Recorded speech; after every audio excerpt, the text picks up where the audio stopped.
Buenos días, estimadas y estimados estudiantes. ¿Cómo me escuchan?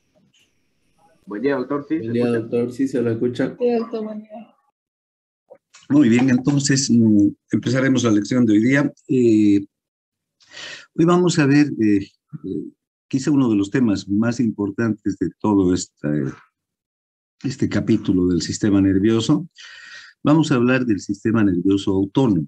Este es un sistema nervioso que está distribuido por todo el organismo, en especial gobierna el funcionamiento de las vísceras, por eso también se lo conoce como sistema nervioso visceral. Y van a ver ustedes que ahora vamos a hablar del sistema nervioso autónomo y de sus características particulares, pero vamos a repetir todas estas características del sistema nervioso autónomo en cada uno de los sistemas que vayamos viendo a lo largo de la asignatura. Cuando hablamos del sistema cardiocirculatorio, el sistema nervioso autónomo gobierna el sistema cardiocirculatorio, es uno de los sistemas de control y de regulación del sistema cardiocirculatorio esenciales. Lo mismo en el sistema respiratorio o en el sistema digestivo o en el sistema renal. Entonces, el sistema autónomo está íntimamente relacionado al funcionamiento de todos los órganos y de todos los sistemas del organismo. Bien, entonces empezaremos hablando de las características del sistema nervioso autónomo. El sistema nervioso autónomo, entonces, es una porción del sistema nervioso, forma parte de todo el sistema nervioso del organismo, que controla la mayor parte de las funciones viscerales. Está vinculado con la regulación de la presión arterial, la motilidad digestiva, las secreciones gastrointestinales, el vaciamiento de la vejiga, la sudoración, la temperatura corporal, la respiración y otras funciones corporales. Este sistema se caracteriza porque actúa muy rápidamente y con gran intensidad, en especial el sistema simpático. Las respuestas del sistema simpático son inmediatas y potentes. En tanto, el sistema parasimpático, que es el otro componente del autónomo, además del simpático, también actúa con rapidez e intensidad, pero el simpático particularmente se caracteriza por una respuesta rápida e intensa al regular las funciones intestinales o viscerales, orgánicas en general. Por ejemplo, si baja la presión arterial, cualquier evento hace que baje la presión arterial o disminuya la frecuencia cardíaca en segundos, la respuesta del simpático levantando nuevamente la presión arterial o intentando retornar la presión arterial a valores normales, lo mismo que la frecuencia cardíaca. Entonces, estas respuestas son rápidas e intensas, las del sistema nervioso autónomo. Bien, tenemos los dos componentes del sistema nervioso autónomo. Uno es el sistema nervioso simpático y otro es el sistema nervioso parasimpático.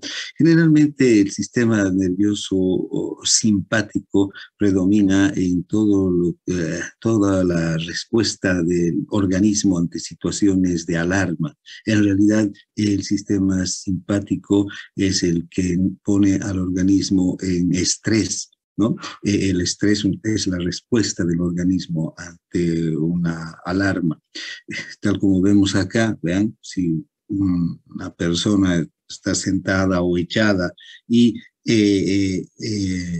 aparece una serpiente, inmediatamente nos ponemos de pie y escapamos o nos defendemos, pero entramos en estrés, en alarma. Toda esta respuesta la controla el sistema simpático. En cambio, cuando estamos relajados y en especial cuando estamos, por ejemplo, digeriendo alimentos después de haber comido, nos sentimos no cansados, pero sí con ganas de echarnos, estamos relajados, hasta podemos sentir un tanto de sueño, y ahí es donde domina el sistema parasimpático, ¿no? El sistema parasimpático está vinculado más a las funciones gastrointestinales. Después de que comemos, el sistema gastrointestinal tiene que entrar en gran actividad, tiene que transportar los alimentos, tiene que mezclarlos, tiene que secretar jugos digestivos, tiene que desdoblar los alimentos hasta convertirlos en sustancias muy sencillas, muy simples, en aminoácidos, en ácidos grasos, en monosacáridos, y empezar la absorción de esos alimentos, que es una actividad intensa a nivel del sistema gastrointestinal. Entonces, ahí domina el sistema parasimpático, ahí funciona a plenitud el sistema parasimpático. En cambio, cuando tenemos que responder ante cualquier estímulo que nos ponga en tensión, en alarma, está el simpático. Si estamos caminando por la calle, tenemos que estar atentos, además de todo el sistema y todos los mecanismos de comportamiento y de respuesta que hemos visto a nivel del sistema nervioso central y a nivel de la corteza cerebral. El simpático actúa controlando las vísceras que van a ayudar a que estemos atentos, a que estemos listos para correr, para saltar, para atravesar una calle. Fíjense lo que es atravesar una avenida. Ustedes cada vez que van a la universidad tienen que pasar una avenida, aunque el semáforo esté verde para ustedes, igual hay que tener una máxima atención, porque puede venir nomás un conductor de esos que igual se pasa y hay que estar atento, corriendo para atravesar la calle. Todas esas actividades, vean, están controladas por el sistema simpático. Generalmente el sistema simpático produce respuestas intensas en el sistema cardiocirculatorio, como vamos a ver, también en el sistema respiratorio y en el sistema metabólico, aumenta el metabolismo. Bien, vamos entonces a hablar de cómo está organizado el sistema nervioso autónomo. Entonces, el sistema nervioso autónomo se divide en dos sistemas o dos subsistemas, el sistema nervioso simpático y el sistema nervioso parasimpático. Este sistema nervioso autónomo se va a activar a partir de centros que están situados en la médula espinal, en el tronco del encéfalo y en el hipotálamo. El hipotálamo controla en realidad casi todas las respuestas del sistema nervioso autónomo, porque hasta el hipotálamo llegan todos los estímulos sensitivos que pueden activar la respuesta tanto del sistema nervioso central en general como la del sistema nervioso autónomo. El hipotálamo está directamente conectado con los núcleos que están en el tronco del encéfalo, que están en la médula espinal y que van a enviar los estímulos a través de los nervios simpáticos o los nervios parasimpáticos para que se cumplan determinadas funciones viscerales, es decir, determinadas funciones en los órganos, en las vísceras.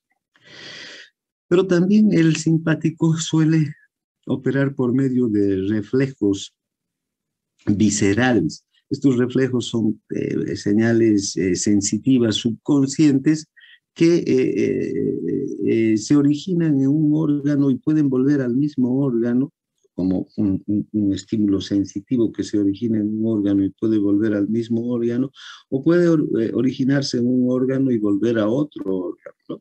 Por ejemplo, cuando el intestino, la primera porción del intestino recibe una cantidad importante de quimo ácido, muy ácido, que está procediendo desde el estómago, entonces hay un reflejo, ¿no? Que inhibe la motricidad gástrica, hace que el estómago deje de enviar quimo al intestino, hasta que el intestino pueda procesar todo ese quimo.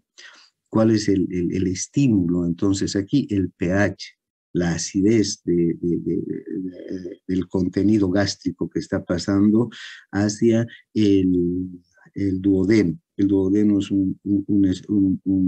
una víscera que normalmente tiene un pH alcalino, y si el pH se torna muy ácido, entonces el duodeno no va a poder trabajar, no va a poder cumplir con su función de digerir los alimentos que han pasado desde el estómago. Necesita un pH alcalino.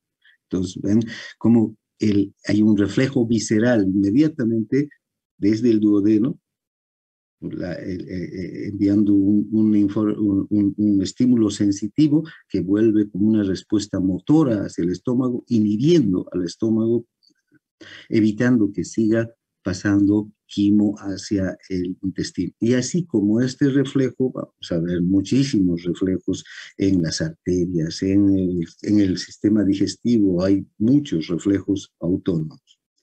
Bien, entonces, volviendo a la división del sistema nervioso autónomo, recuerden, el simpático es el que más que nada controla la respuesta de alarma del organismo frente a estímulos que son demasiado, digamos, excitantes, ¿no? Que pueden poner en riesgo o pueden dañar nuestro organismo, o también que, por ejemplo, no solo eso, sino cuando tenemos que correr, cuando tenemos que competir o cuando tenemos que dar un examen, nos ponemos tensos, ¿no? ¿Ven? Ahí el sistema nervioso simpático está actuando, está descargando una gran cantidad de su neurotransmisor, la noradrenalina y la adrenalina.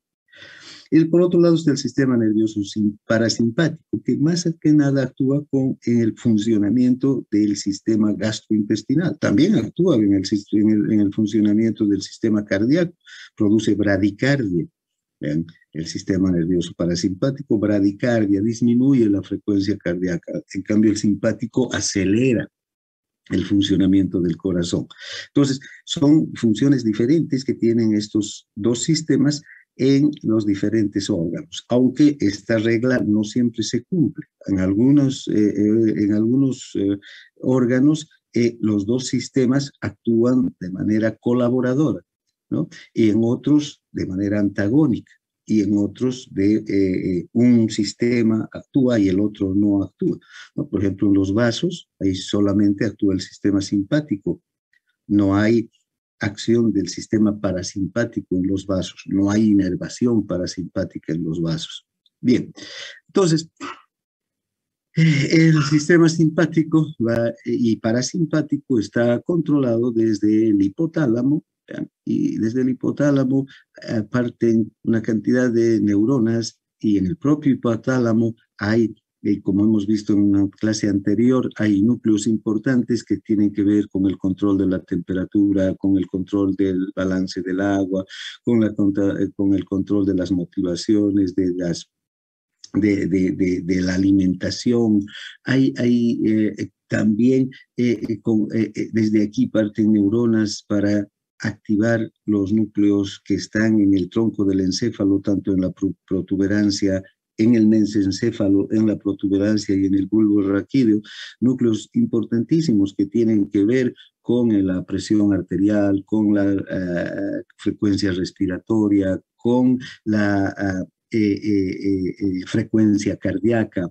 Entonces, todos estos núcleos que controlan las funciones viscerales tienen conexiones con el hipotálamo, y desde aquí, ya sea desde los núcleos hipotalámicos o desde los núcleos del tronco del encéfalo, parten fibras de nervios simpáticos y parasimpáticos hacia las diferentes vísceras, ¿no? Bien, ahora veamos la anatomía fisiológica del sistema simpático.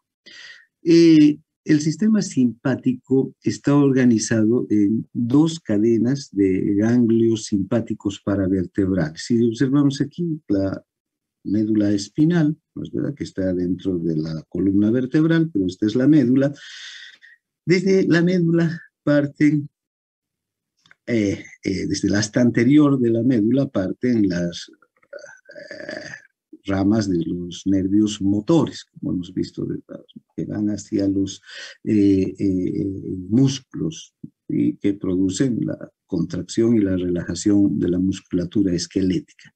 Pero hay un asta intermedio lateral, ¿no?, que es desde donde parten las cadenas o los nervios simpáticos. Entonces, desde el asta intermedio lateral de la médula parten y salen igual por el agujero anterior de la médula espinal, junto con las raíces de los nervios raquídeos, de los nervios que se dirigen hacia los músculos. Salen estas raíces de los nervios simpáticos, estas fibras de las raíces de los nervios simpáticos, y se dirigen a dos cadenas ganglionares que están paralelas a la médula espinal, una a la izquierda y otra aquí a la derecha, ¿no? Entonces, estas dos cadenas se llaman cadenas de ganglios paravertebrales, son las cadenas de ganglios paravertebrales. ¿Por qué se llaman paravertebrales? Porque están paralelos a la médula espinal, una en la izquierda y o una en la derecha, otra en la izquierda, o si lo vemos de frente, o uno a la... Sí, esta persona está de frente o esta médula está de frente a nosotros, aquí la izquierda y aquí la derecha, ¿no? Bien, ahora, además de estas dos cadenas de ganglios, ¿qué es un ganglio? Es un acúmulo de neuronas. Cuando hablamos de ganglios, estamos diciendo que aquí hay una gran cantidad de neuronas. Hay unas neuronas, entonces, que están en el asta intermedio lateral y que envían sus axones hasta el ganglio paravertebral. Y aquí en el ganglio paravertebral hay otra neurona. Hay no una, sino muchísimas neuronas. Estos axones, entonces, se conectan con las neuronas que están en los ganglios. Bien, ahora, además de estas cadenas, de estas dos cadenas paravertebrales, están otros ganglios, ¿no? Estos ganglios que se los llama ganglios satélites. Está el ganglio celíaco y el ganglio hipogástrico. Aquí también van a llegar axones que parten desde el asta intermedio lateral de la médula. Estos axones ya no hacen una estación en el ganglio paravertebral, sino que se dirigen directamente al ganglio satélite, al ganglio periférico, ya sea al celíaco o al hipogástrico. Entonces, así está organizada el sistema simpático a su salida de la médula espinal. Ahora, vean, ¿desde dónde hasta dónde abarcan las raíces simpáticas? Desde T1 hasta L2, ¿no? Desde los segmentos medulares T1 hasta L2. Bien, ahora,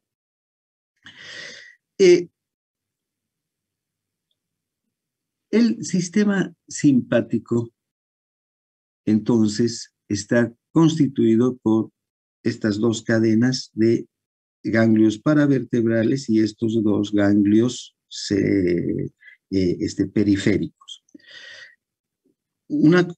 Otra particularidad que tiene el sistema simpático y que lo diferencia del sistema nervioso central, de las raíces de los nervios raquídeos. Vean, los nervios raquídeos que llevan el impulso motor para los músculos salen desde la raíz anterior de la médula, atravesan el agujero anterior y luego se dirigen directamente hacia el músculo e inervan al músculo, no hacen ninguna sinapsis en su camino, llegan al músculo.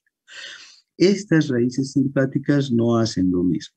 Las raíces simpáticas salen desde la médula, desde el asta intermedio lateral, y un axón llega hasta el ganglio. Y ahí en el ganglio hace sinapsis con otra neurona. Esa segunda neurona va a recién enviar un axón hasta el órgano, ¿no? Ya sea desde la cadena paravertebral o desde el ganglio celíaco o hipogástrico, hay una segunda neurona que va a enviar el axón hacia el órgano. Entonces, para una mejor comprensión, vamos a decir que el sistema simpático tiene dos neuronas. Una neurona preganglionar, que es esta que sale desde el asta intermedio lateral, y llega a una neurona postganglionar, que sale desde el ganglio y se dirige hacia el órgano, que va a inervar. Entonces, recuerden, hay dos neuronas, una neurona preganglionar y otra neurona postganglionar, ¿no? Veamos aquí, está mejor todavía, el soma de la neurona preganglionar está donde, en el asta intermedio lateral de la médula. Y desde el asta intermedio lateral de la médula, vean, va a salir igual por el asta anterior, se va a dirigir hacia el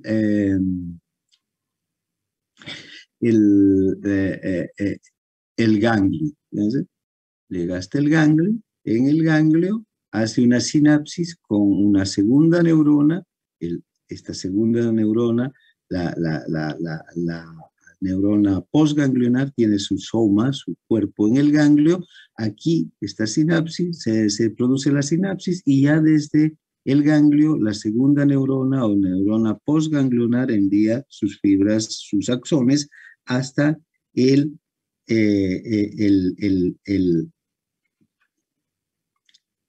órgano que va a ser inervado. Ahora, hay una cosa importante que hay que tener en cuenta, que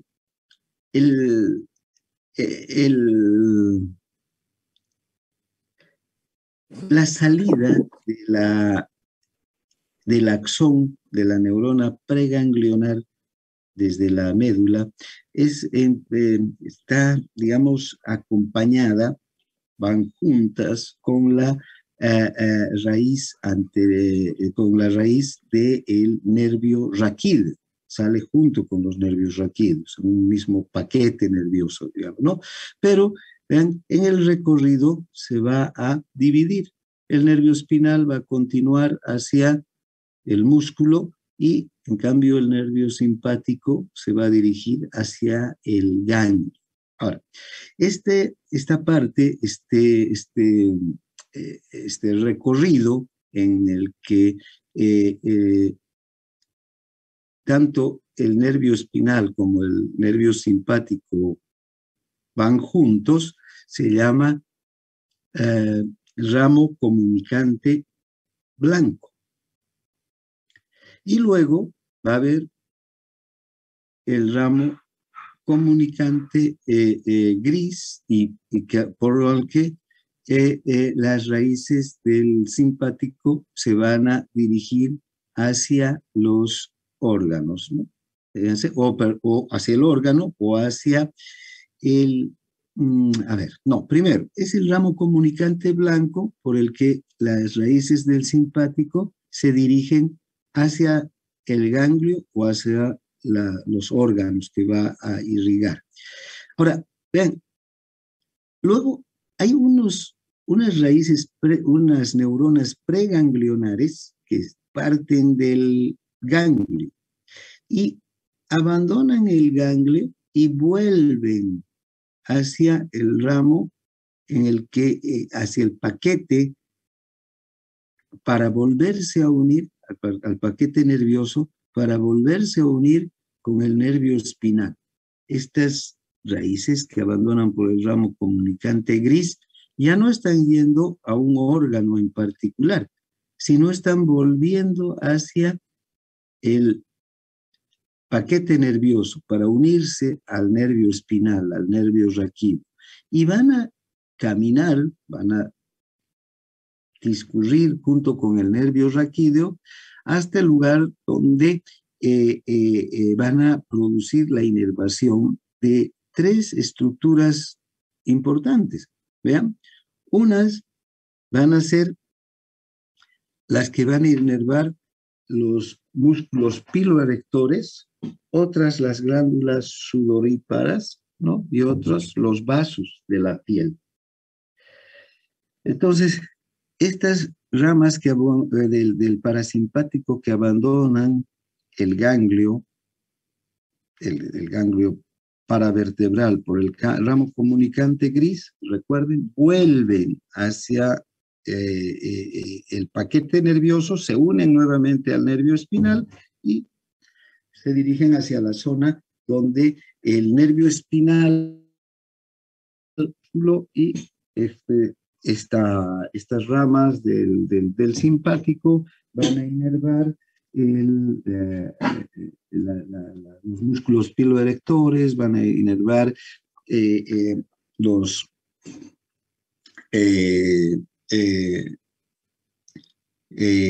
vasos sanguíneos y las glándulas sudoríparas. Bien, entonces tenemos esas características de la neurona preganglionar, ¿no? Tenemos entonces una neurona preganglionar que llega al ganglio paravertebral, otra que va a llegar al ganglio satélite. Desde el ganglio paravertebral, algunas o muchas de estas neuronas preganglionares van a hacer sinapsis con neuronas que se van a dirigir ya hacia los órganos. Estas neuronas postganglionares que salen desde el ganglio van a ir a inervar el órgano. Y otras fibras desde estos ganglios paravertebrales van a salir por el ramo comunicante y van a ir junto con el nervio espinal, entonces, a inervar las glándulas sudoríparas, los vasos sanguíneos y los nervios o los músculos piloerectores. Bien, hay otra neurona preganglionar que va a ir directamente hasta el ganglio periférico, hacia el celíaco o hacia el hipogástrico. Aquí va a ser sinapsis con una neurona postganglionar que se va a dirigir al órgano. Bien, entonces tenemos las neuronas preganglionares y las postganglionares, ¿no? Estas son las neuronas postganglionares.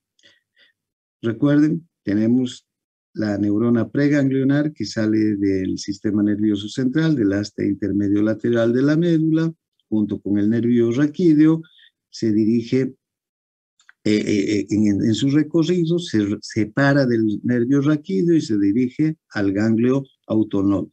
Aquí hace sinapsis con otra neurona, la neurona postganglionar. Y esta neurona postganglionar recién va a llegar hacia el órgano. En el caso del simpático, entonces, hay algunas fibras postganglionares que abandonan el ganglio y vuelven a unirse al nervio raquídeo, al nervio espinal, y acompañan en el recorrido al nervio espinal hasta llegar a la zona donde van a inervar a los nervios, a los músculos piloerectores, van a inervar a las glándulas sudoríparas y a los vasos sanguíneos de la piel. No a todos los vasos sanguíneos, solo a los vasos sanguíneos que están en la piel. Y bien, estas son fibras simpáticas tipo C. Bien, entonces, volviendo a hacer un resumen, el sistema nervioso simpático tiene las dos cadenas de ganglios paravertebrales, tiene los ganglios celíacos e hipogástricos, los periféricos, tiene las neuronas preganglionares y tiene también las neuronas postganglionares, ¿no? La mayor parte de las neuronas postganglionares salen del ganglio hacia los órganos. Hay un grupo de neuronas postganglionares que se va a dirigir junto con los nervios raquídeos hacia estas otras estructuras. Músculos piloerectores, glándulas sudoríparas y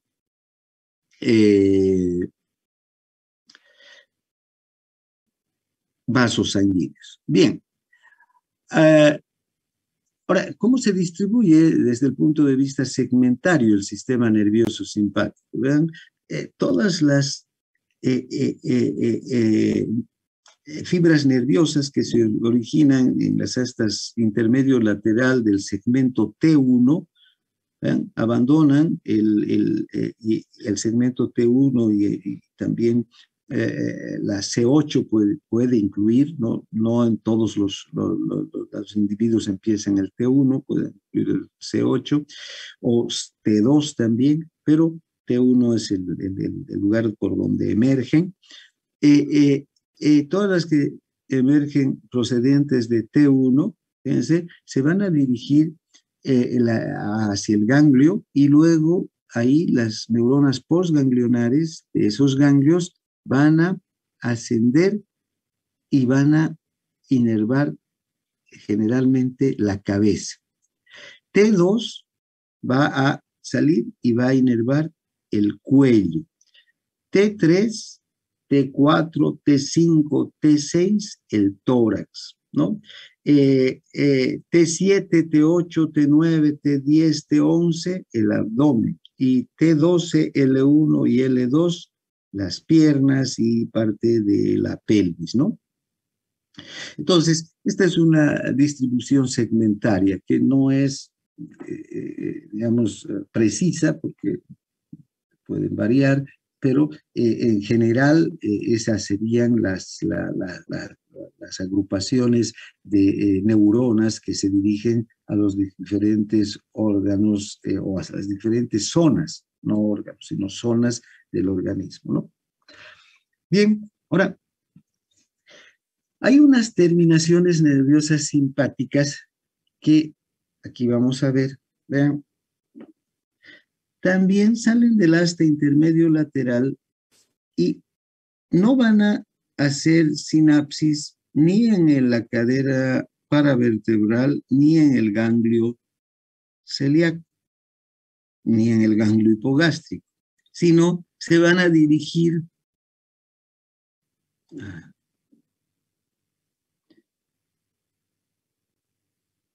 hagamos de aquí, van a salir y va a ir directamente a la médula suprarrenal, hasta aquí.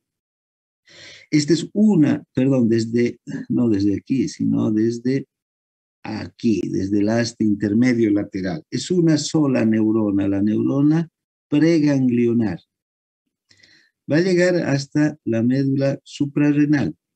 Aquí la médula suprarrenal tiene un tejido nervioso, o sea, la médula suprarrenal desde el punto de vista embriológico desciende del tejido nervioso y en realidad la estructura de la médula de la glándula suprarrenal, porque la glándula suprarrenal tiene la corteza que tiene unas características y la médula que tiene otras características. La corteza se divide en 3 zonas y va a producir 3 hormonas diferentes, la aldosterona, el cortisol y los andrógenos. Esa es una producción de la médula, de la glándula suprarrenal. Pero la parte más interna de la glándula suprarrenal se llama médula. Esa parte más interna desciende desde el punto de vista embriológico del tejido nervioso. Y entonces estas células de aquí actúan como pequeñas neuronas, muy pequeñas neuronas, ¿no?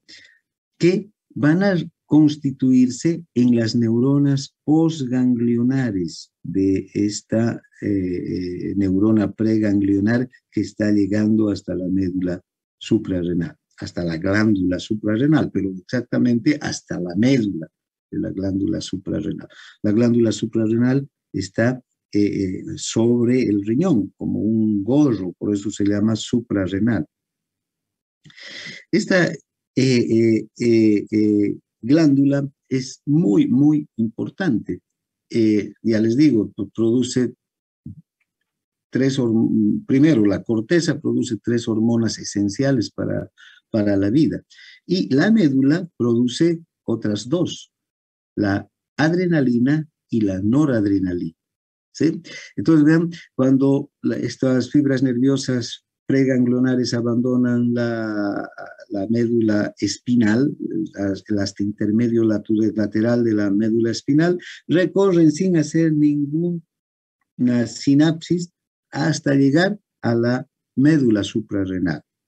Ahí recién hacen sinapsis con unas células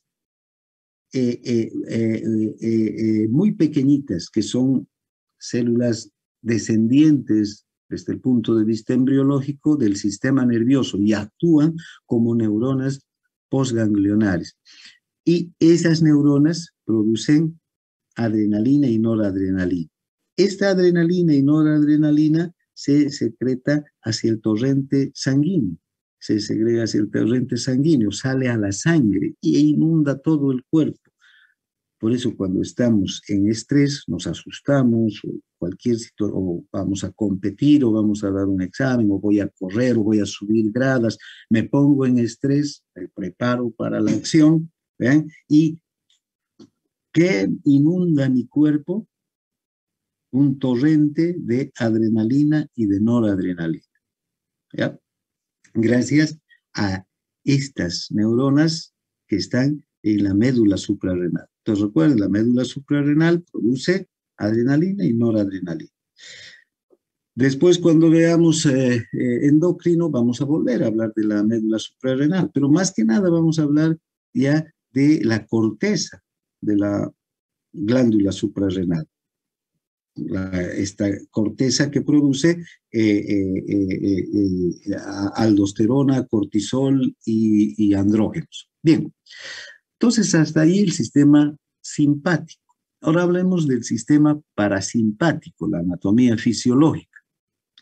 Esto lo han debido ver en anatomía, los recorridos, etcétera. No vamos a entrar en detalles que ya saben, pero esta es una anatomía funcional. Necesitamos repasar esta anatomía funcional del simpático y del parasimpático. El sistema nervioso parasimpático incluye dos componentes. Un componente craneal, donde participan varios nervios craneales, el tercer par, el quinto par, el séptimo par, el noveno par, y un componente, y el décimo par también, ¿no? Todos los pares craneales, el tercero, el séptimo, el noveno, el décimo, y un componente sacro, ¿no? Este componente sacro está compuesto por los segmentos medulares de la médula espinal de los nervios sacros 2 y 3. Los nervios craneales que participan en el sistema parasimpático van a distribuirse, ¿no? Vean, el motor ocular común, el tercer par craneal, va a generar, va a inervar los ganglios, los procesos ciliares, los músculos ciliares del ojo, el esfínter de la pupila, ¿no? El tercer par o motor ocular común. El séptimo par, el facial, va a inervar las glándulas lacrimales, las glándulas nasales y las glándulas submaxilares. El octavo par, a través del trigémino, va a inervar también las glándulas, perdón, el octavo, no, el noveno par, el séptimo par, a través del trigémino, va a inervar las glándulas, la submaxilar y las glándulas caliciformes que están en la boca también, ¿no? Esta glándula submaxilar, nos estamos refiriendo a las glándulas salivales, ¿no? Aquí el facial, entonces, directamente va a inervar las glándulas lacrimales, las que producen lágrimas, las glándulas nasales, las que producen la mucosa nasal, y a través del trigémino, las glándulas submaxilares, que son glándulas salivales. El glosofaringeo, en cambio, el noveno par, solamente va a inervar la parótida. El décimo par, o vago, este es el neumogástrico vago, se llama vago porque hace un recorrido muy largo por el cuerpo, ¿no? Inerva el corazón, inerva todo el tubo digestivo, el sistema urinario, parte del sistema urinario. El sistema sacro o el parasimpático sacro es el que va a inervar más que nada el sistema urinario desde la vejiga, la próstata, la uretra, ¿no? Va a controlar, por ejemplo, todos los procesos de micción y también va a inervar la porción, el segmento descendente del colon y el recto. Entonces, el parasimpático, vean, inerva una gran cantidad de estructuras, ¿no? Si vemos aquí la distribución del parasimpático, podemos ver que el décimo par es el que más abarca, ¿no? Prácticamente, fíjense, el décimo par, casi todos los órganos, ¿no? Corazón, pulmones, esófago, estómago, el intestino delgado, la orbital proximal del colon, el hígado, la vesícula biliar, páncreas, riñones, porciones superiores de los uréteres, todos los órganos que están en el tórax y en el abdomen. El tercer par craneal, el esfínter de la pupila y el músculo ciliar. El séptimo, glándula lagrimal, glándula nasal y glándula submandibular. Y el noveno, la glándula parótida, básicamente. Esta es una glándula salival, es la glándula más grande que produce saliva. Y finalmente el componente sacro, el colon descendente, parte del colon transverso, también la mitad del colon transverso en algunas oportunidades, el recto, la vejiga, las porciones inferiores de los uréteres, los genitales externos, todos los órganos que están en la pelvis. Bien, ahora, el parasimpático también tiene sus neuronas preganglionares y sus neuronas postganglionares. Ustedes pueden ver las neuronas preganglionares, en el caso de los nervios craneales, son todas las neuronas que salen, las fibras nerviosas de los nervios que salen desde el origen del nervio craneal hasta un ganglio. Generalmente estos ganglios están ubicados en las inmediaciones de los órganos. El recorrido de la neurona preganglionar, ¿sí?, generalmente es largo, porque los ganglios que están distribuidos alrededor de los órganos van a tener neuronas, van a contener los somas de las neuronas postganglionares, y estas neuronas postganglionares son neuronas con un axón muy corto.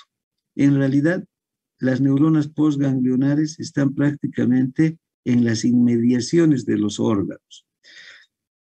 Si haríamos una comparación en el recorrido de las neuronas del sistema simpático, digamos, esta es la neurona preganglionar del simpático, ¿no?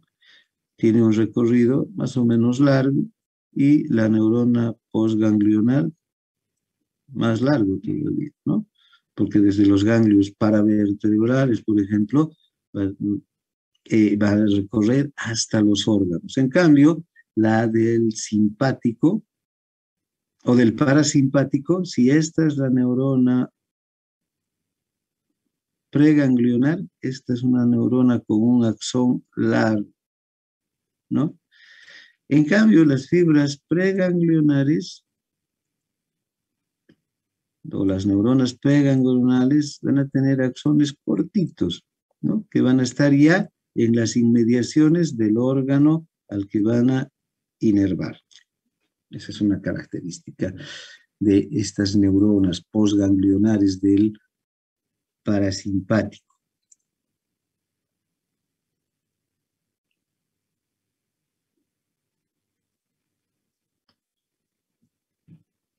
Entonces, doctor, Ahora, es todo, digamos, al revés, ¿no?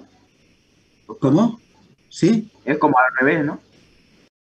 Sí, al revés, pero ahora, excepto todo tiene su excepción. Fíjate que la neurona postganglionar, por ejemplo, del, eh, de la médula suprarrenal, es una neurona postganglionar pequeñita, ¿no? Y la neurona preganglionar es larga, tiene un recorrido muy largo hasta la glándula. Pero en general sí, los recorridos de las neuronas preganglionares del simpático son más largos, ¿no? Y perdón, del parasimpático son más largos que los recorridos de las neuronas preganglionares del simpático, ¿no? ¿Está claro eso? Solo de excepción de la suprarrenal, dijo, ¿no?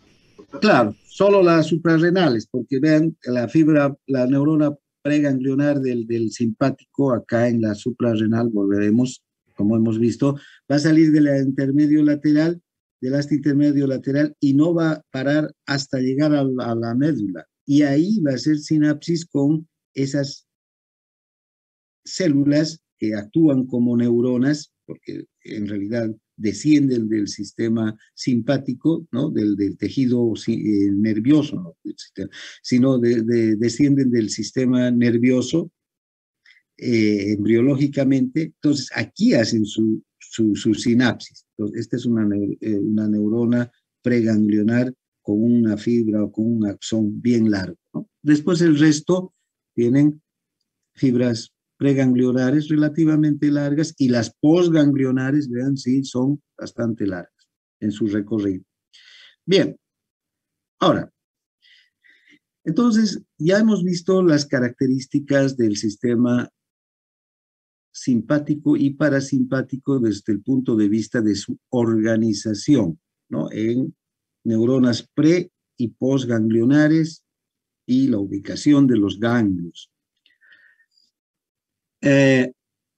Y el origen, digamos, también de cada una de las neuronas preganglionares, ¿no? Bien, ahora hablaremos de las características básicas del funcionamiento. Ya entraremos en lo que es la fisiología del sistema simpático y parasimpático, ¿no? Para que estos sistemas nerviosos funcionen, necesitan transmitir la información que están trayendo, ya sea una información o el estímulo que están trayendo, ¿no? Que sea un estímulo excitador o sea un estímulo inhibidor. Necesitan transmitir. Primero tienen que transmitir, vamos a hacer aquí un dibujo. Primero tienen que transmitir el impulso desde la neurona preganglionar a la neurona postganglionar y luego desde la neurona postganglionar al órgano. Hagamos de cuenta que este cuadrado es el órgano. Entonces, el impulso que sale de la médula, ¿no? El estímulo que sale de la médula, ya sea un estímulo excitador o inhibidor, tiene que venir en forma de potencial de acción. Este es un potencial de acción que se transmite desde la médula a lo largo del axón de la neurona preganglionar. En el axón terminal, este potencial de acción va a producir ¿qué? La liberación de un neurotransmisor, ¿no? Este neurotransmisor se tiene que unir a un receptor en la neurona postganglionar, en la membrana del soma de la neurona postganglionar. Y va a transmitir, ¿qué cosa? Un potencial de acción. El estímulo va a seguir recorriendo la neurona postganglionar hasta llegar al axón de la neurona postganglionar. Y aquí también se va a liberar un neurotransmisor. Este neurotransmisor es el que se va a dirigir a un receptor, a una proteína receptora que está en la membrana de la célula, del órgano que se va a inervar y va a producir ya sea la excitación o la inhibición de este órgano. ¿Dónde tengo? Borrador. Aquí.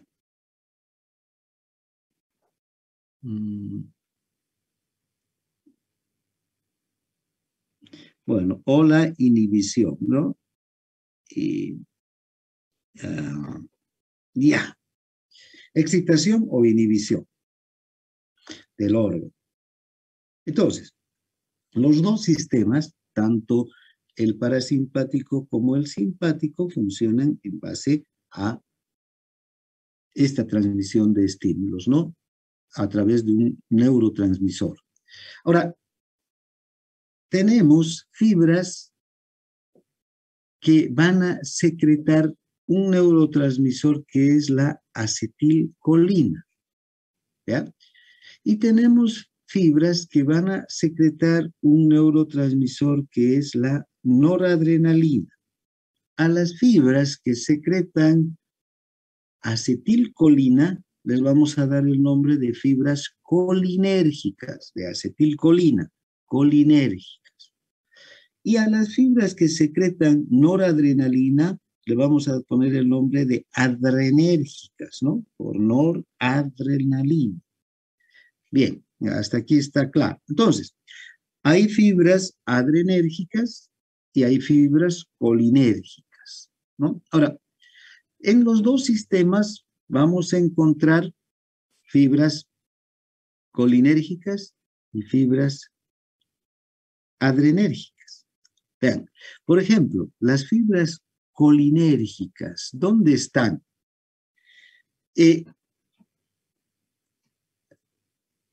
Todas las neuronas preganglionares, estas neuronas preganglionares de los dos sistemas, tanto del simpático como del parasimpático, secretan acetilcolina.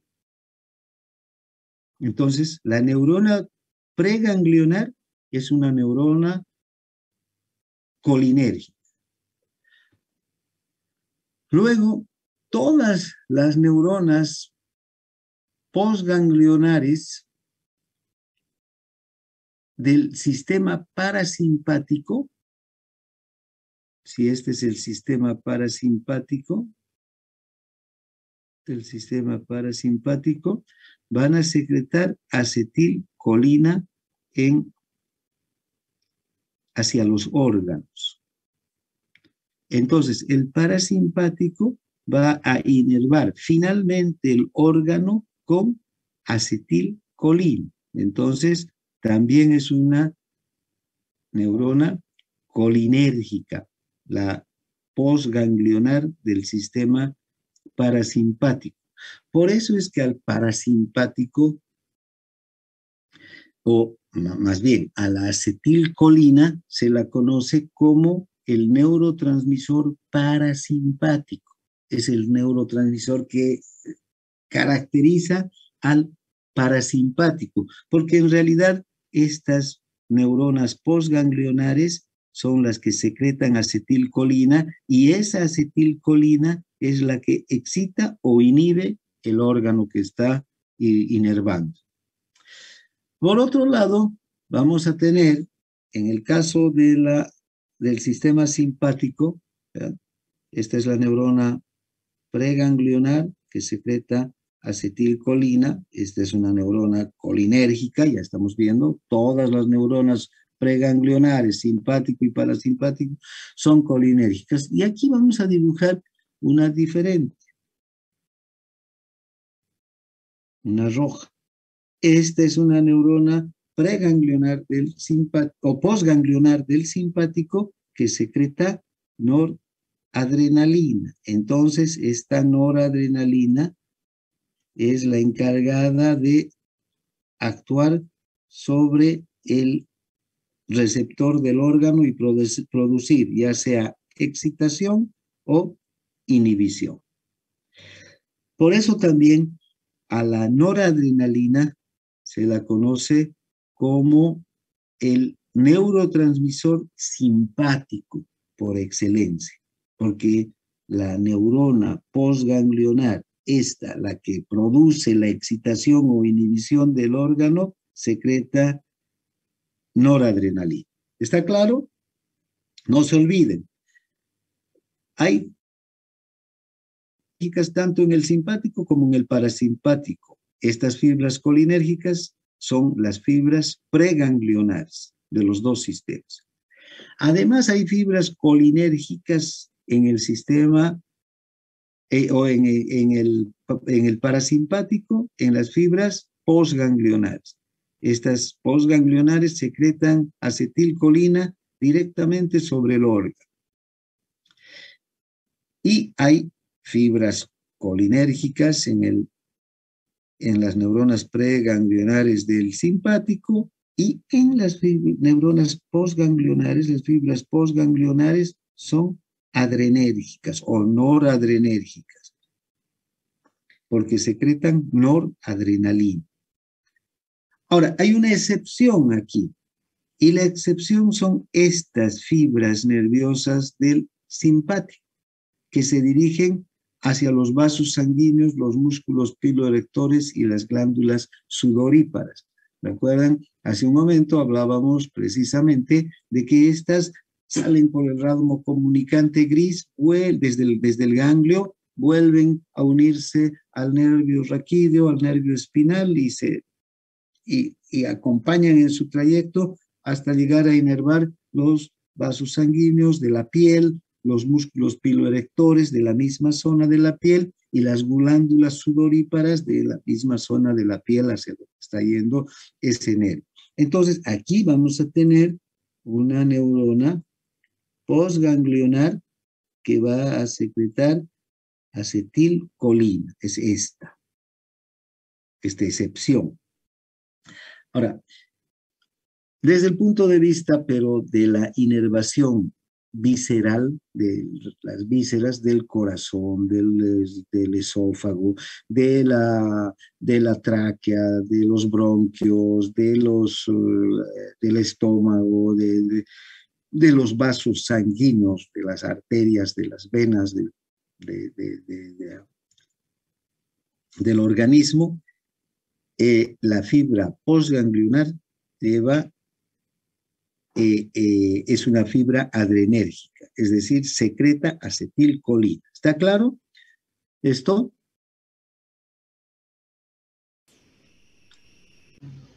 Sí, doctor. ¿Quedó claro? No hay duda de esto, ¿sí? Porque esto es importante que entiendan para no confundirse, porque muchas veces hay la confusión de que ¿cuál es el neurotransmisor del sistema simpático? La acetilcolina. No, la acetilcolina sí, evidentemente participa del sistema simpático, pero en la neurona preganglionar y en estas excepciones que son la inervación a estas estructuras, pero en general, en la mayoría de los órganos del organismo, ¿no? Actúan las neuronas postganglionares que secretan adrenalina o más que nada noradrenalina. ¿Sí?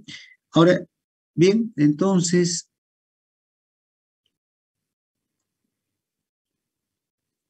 las terminaciones finales del parasimpático entonces van a secretar acetilcolina. Por eso se lo llama transmisor parasimpático. Las terminaciones finales del simpático, noradrenalina. Por eso se lo llama transmisor o neurotransmisor simpático. ¿Ya? Cuando el simpático entonces actúa, está segregando noradrenalina. Cuando el parasimpático está actuando, está segregando acetilcolina, ¿no? Esta secreción es sobre los órganos sobre los que ya va a actuar. Entonces, si la terminación final del parasimpático segrega acetilcolina sobre el corazón, va a tener un efecto parasimpático. Y sobre el corazón, la acetilcolina produce una inhibición, por ejemplo, del nódulo sinusal y todo el sistema de conducción. Entonces, si inhibe al nódulo sinusal e inhibe a todo el sistema de conducción, va a producir una bradicardia, va a haber una disminución del ritmo de la frecuencia cardíaca, ¿no? Va a disminuir la frecuencia cardíaca. Si la terminal final del simpático segrega noradrenalina sobre el mismo nódulo sinusal, va a generar un efecto simpático. Y en este caso, vean, la noradrenalina sobre el corazón, este efecto simpático, produce un aumento de la frecuencia cardíaca, produce un aumento notorio de la frecuencia cardíaca. Entonces va a producir taquicardia. Como el parasimpático en el corazón, en el nódulo sinusal, va a producir inhibición, dando como resultado una bradicardia. En cambio, el simpático va a producir una excitación, dando como resultado una taquicardia, ¿no? Eso gracias a la secreción de dos neurotransmisores diferentes. Ahora, ¿cómo es el mecanismo para la secreción de los transmisores y su posterior eliminación? Y hemos visto que la acetilcolina en los nervios raquídeos, por ejemplo, cuando se transmite el impulso nervioso que va a producir la contracción del músculo, ¿no es verdad? La acetilcolina se libera desde el terminal sináptico y se dirige a su receptor, un receptor nicotínico que está en el músculo, en la membrana del músculo, ¿no? Esa acetilcolina se sintetiza en el mismo axón terminal. No se sintetiza en el soma de la neurona, porque es un neurotransmisor de molécula pequeña, ¿no? Y se sintetiza a partir de dos sustancias muy simples, la colina y el acetil-CoA. Para que se produzca la unión entre la colina y el acetil-CoA, es necesario que intervenga una enzima, la acetiltransferasa de colina. Cuando interviene esta enzima, entonces se produce la reacción química y se forma la acetilcolina. En este caso, ya no en los terminales, ¿no? Sino en esas dilataciones bulbosas llamadas varicosidades que se presentan alrededor de los órganos en las porciones terminales, tanto del simpático como del parasimpático. Estas varicosidades entonces están cargadas de vesículas con el neurotransmisor. Estas vesículas se llenan con el neurotransmisor que se sintetiza ahí mismo, ¿no? Gracias a la acción de la acetiltransferasa de colina en el caso de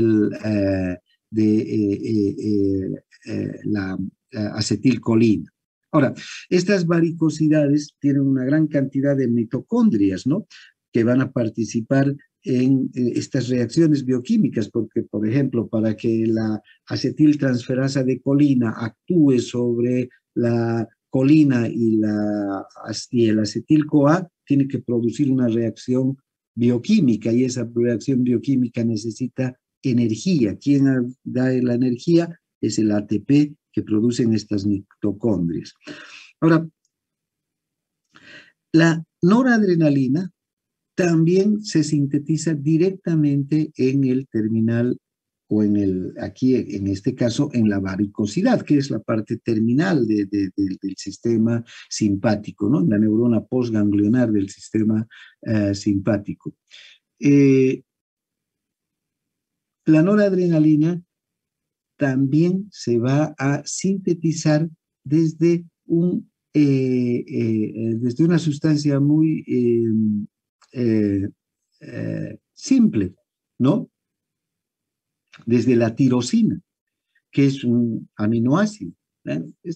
Una enzima va a convertir la tirosina en dopa. La dopa va a convertirse, gracias a la acción de otra enzima, en dopamina, y otra enzima va a convertir la dopamina en noradrenalina.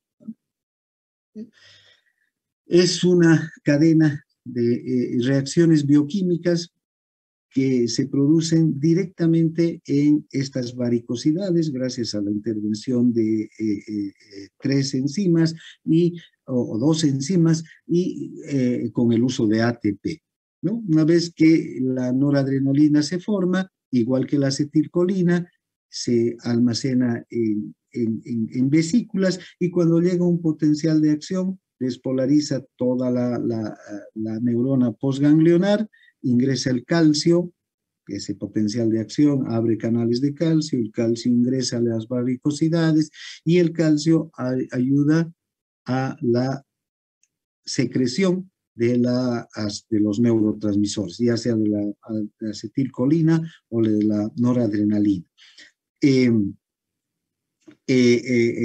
Entonces, por exocitosis, ¿no? Gracias a la presencia del ion calcio, se vierte el neurotransmisor hacia las inmediaciones del órgano donde va a cumplir su efecto. La acetilcolina, entonces, como les decía, se sintetiza a partir de la acetil-CoA más la colina, la acetiltransferasa de colina, y produce acetilcolina. Y además hay que recordar que lo mismo que sucede en el músculo esquelético, el músculo liso visceral tiene también a la acetilcolinesterasa, que es la enzima que va a destruir a la acetilcolina, va a hidrolizar a la acetilcolina inmediatamente después de que actúe. Esa es la, digamos, síntesis y la vida de la acetilcolina. La acetilcolina, entonces, también, que se forma en las varicosidades, en las terminaciones del sistema parasimpático, de las neuronas postganglionares del sistema parasimpático, tiene una vida de milisegundos, ¿no? Muy poco tiempo actúa la acetilcolina ahí. Bien, la noradrenalina, como les decía, también se sintetiza a partir de este neurotransmisor, la tirosina, una enzima hidroxilasa, la va a convertir en dopa. Otra enzima, una descarboxilasa, va a actuar sobre la dopa y la va a convertir en dopamina. Y finalmente, otra enzima, hidroxilasa, va a actuar sobre la dopamina y la va a convertir en noradrenalina. Esta noradrenalina ingresa a las vesículas, que están también en estas varicosidades, en las terminaciones del sistema simpático, en las neuronas postganglionares del simpático, y cuando viene un potencial de acción, se vierte a las inmediaciones del órgano, y desde ahí se dirige hacia sus receptores. Ahora vean, la noradrenalina puede ser metilada, hay una metiltransferasa que va a actuar sobre la noradrenalina y la va a convertir en adrenalina.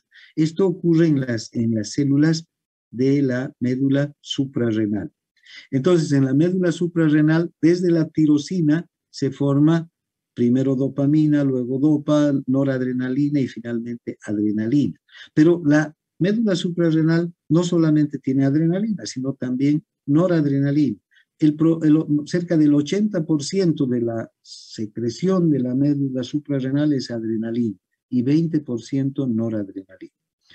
También este mismo mecanismo van a seguir las células noradrenérgicas, adrenérgicas, que están, por ejemplo, en el sistema nervioso central, en el cerebro. Hemos visto ayer o anteayer, o clase pasada, que en el locus ceruleus, en el mesencéfalo, se produce una gran cantidad de noradrenalina que inunda el área prefrontal y en realidad muchas áreas de la corteza cerebral, y es un neurotransmisor excitador, ¿no? Entonces, también sigue el mismo proceso, ¿no? A partir de la tirosina, lo mismo con la adrenalina.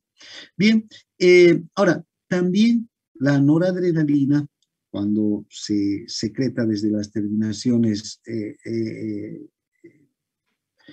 de las neuronas postganglionales hacia los órganos, llega a los órganos, se une a su receptor, actúa, y ahí actúa por unos segundos, ¿no? Décimas de segundo hasta segundos, e inmediatamente después es escindida, es hidrolizada, es destruida por enzimas que están ahí, como la monoamino oxidasa o la catecol o metiltransferasa. Estas dos enzimas son las que van a hidrolizar a la noradrenalina o a la adrenalina también a la dopamina. Son las mismas enzimas que actúan sobre estos tres neuro o transmisores. Solo para hacer un paréntesis, también la dopamina es un neurotransmisor.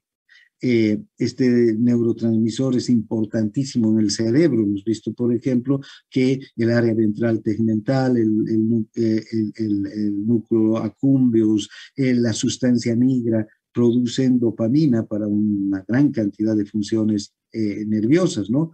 Para mantenernos, dopamina que tiene que ver con el placer, con las sensaciones de felicidad, dopamina que interviene en la regulación de la transmisión del estímulo motor en los circuitos del caudado o del putamen. Entonces, esta dopamina también es destruida por las mismas enzimas, monoamino oxidasa y catecolo metiltransferasa.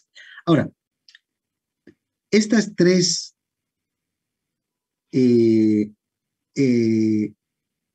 estos tres neurotransmisores, dopamina, noradrenalina y adrenalina, se conocen como las catecolaminas, ¿ya? Ustedes van a oír y van a hablar y van a conocer y van a estudiar una gran cantidad de temas relacionados con las catecolaminas. Entonces, sepan que las catecolaminas entonces son la dopamina, la noradrenalina y la adrenalina. Las tres proceden de la tirosina.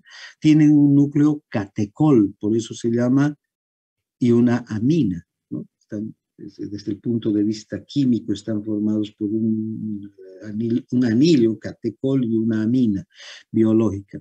Entonces, por eso se llaman catecolaminas, estas tres. Bien, ahora, ¿a qué hora es? Finalmente diremos que tanto la acetilcolina, la noradrenalina y la adrenalina, cuando son segregadas y son liberadas desde las varicosidades, ¿no? Desde las neuronas postganglionares de los dos sistemas, del sistema parasimpático, la acetilcolina, y del simpático, la adrenalina y la noradrenalina, ya son liberados, se dirigen hacia los órganos, a las células de los órganos. Si van a ir al corazón, van a ir a la célula del músculo cardíaco o a la célula del sistema de conducción, a la del nódulo sinusal, ¿no? Van a llegar ahí y necesitan actuar sobre esos órganos. Y de la única forma que pueden actuar es estimulando un receptor. Y para eso se tienen que unir al receptor. ¿Qué son los receptores? Bueno, ya hemos visto los receptores en el caso de estas tres, de estos tres transmisores, son proteínas de membrana, están en la membrana de las células. Porque como estas son aminas, estas son aminas. La acetilcolina es también una estructura hidrosoluble. La noradrenalina hidrosoluble, la adrenalina hidrosoluble, no pueden atravesar la membrana, ¿no? No hay medios de transporte para estos. Entonces, sus receptores están en la membrana. Entonces, llegan hacia el receptor y se unen en el receptor que está en la membrana, aquí. Estos receptores, en los dos casos, son receptores que van a producir mecanismos de segundo mensajero en el interior de la célula. Estos no son canales que se abren directamente, como en el caso, por ejemplo, del receptor de la acetilcolina del músculo esquelético. Si ustedes recuerdan, el receptor de la acetilcolina del músculo esquelético es un canal iónico que es especialmente permeable para el ion sodio, y cuando se abre, cuando se une la acetilcolina al receptor nicotínico, que es un canal, el canal se abre e inmediatamente ingresa una gran cantidad de sodio que despolariza el músculo, la membrana del músculo esquelético. Esto va a producir un cambio en el voltaje. Este cambio en el voltaje abre canales de calcio que están en el retículo sarcoplásmico, desde ahí sale el calcio y el calcio ingresa en gran cantidad al músculo esquelético. Perfecto. Esto no ocurre en el músculo liso, por ejemplo, en el músculo liso de las vísceras, o en el músculo cardíaco, o en el nódulo sinusal, o en las glándulas que van a inervar estos sistemas nerviosos, ¿no? Aquí hay receptores que son receptores de segundo mensajero.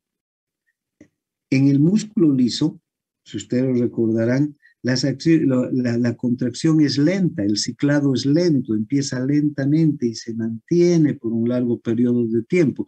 Eso necesita entonces que aquí en el interior del músculo se produzcan varios mecanismos de activación de procesos o mecanismos intracelulares que terminen o abriendo un canal de calcio.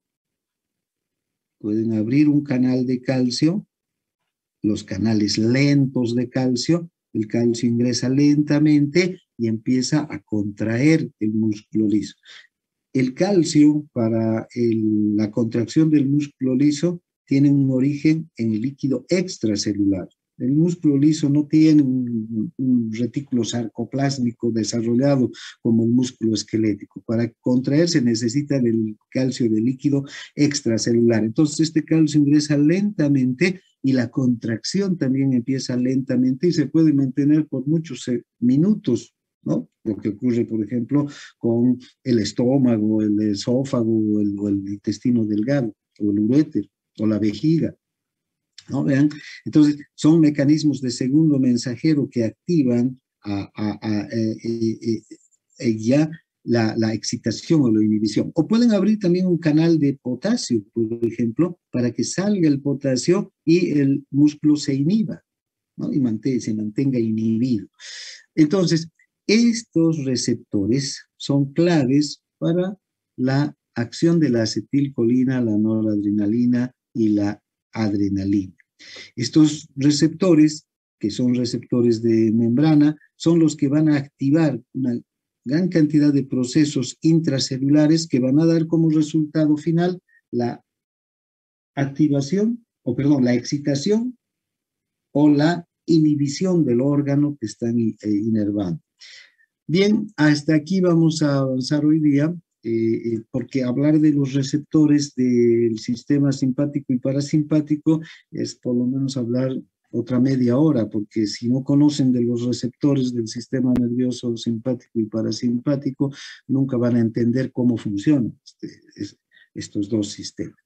Aquí quedaremos y vamos a continuar la próxima clase, ¿ya? No sé si hay alguna pregunta hasta acá. Doctor, disculpe, ¿este tema va a entrar en el examen, en el primer parcial? No, no va a entrar, este ya no va a entrar, porque es algo complejo y quiero desarrollarlo con calma. Este tema es uno de los más importantes en su formación en fisiología, porque más allá vamos a hablar todo el tiempo del simpático y del parasimpático, ya lo tienen que conocer bien. ¿Ya? Entonces este no va a entrar. Ok, doctor, solo hasta 60 entonces. Hasta el que vimos ayer, ¿no? Hasta sueño. Y ondas cerebrales. Bien, entonces aquí quedamos, nos vemos la próxima clase y con los que tienen práctica enseguida ahí en el laboratorio. Gracias por su atención, hasta la próxima. Muchas gracias, doctor. Gracias.